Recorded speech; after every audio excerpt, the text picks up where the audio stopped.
Brazilian Jiu Jitsu, day 54, 55, August 3rd, August 5th, 2021. So, on day 54, we focused on passing guard and showing why connection is important. On the first kind of drill, we had no connection with our opponent, and we could only use our hips and our legs to keep ourselves centered by kicking up and rotating left and right. And with this, the opponent was able to pass a lot of the times. And then we added on to the next step, the next little evolution, one connection, where we have our feet. We're allowed to actually put our feet on our opponent and makes it a bit easier to stay connected with them and know which way they're going to go. And then once we did another evolution of adding our hands, we were able to stick with our opponent with a lot more certainty. So this exercise and connection was very good for knowing why it's good to have connection, because you'll be able to feel your opponent's intention with their movement and know how to best resist against it. And then following the lesson of connection, we went into detachment. So knowing how to use our guard to create space and change our positions and when to escape.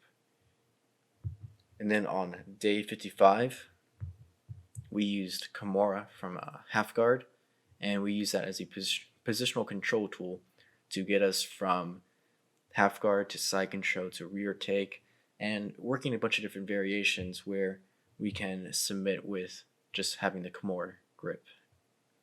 And then the last class, we worked on this one throw where if you lose the pommel for the double underhooks and your opponent has the underhooks and they start pressuring forward into you, trying to get their hips closer to you, you can actually face the same way they're facing and trip their outside leg and really commit for the throw, and you end up falling on top of them. So it was really good to learn this throw because I don't have that many throws in my toolkit. I just think I have one or two throws. And then we finished up with the guillotine from close guard.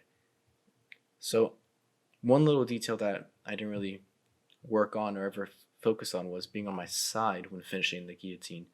I already knew how to do all the setup and everything, but being on the side and crunching in rather than extending is super important.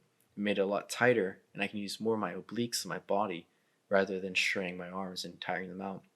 Because I would never really go for the guillotine, because in the past I would put a lot of strength into it rather than using proper technique. So very glad that I learned these important details. Overall, days 54 and 55 were really good, so excited to move on to the next days. I'll have about 2 weeks until I go back to school, so I'll have to figure out my schedule then. But overall, it's all going pretty awesome. Stay in tune for more. So thank you.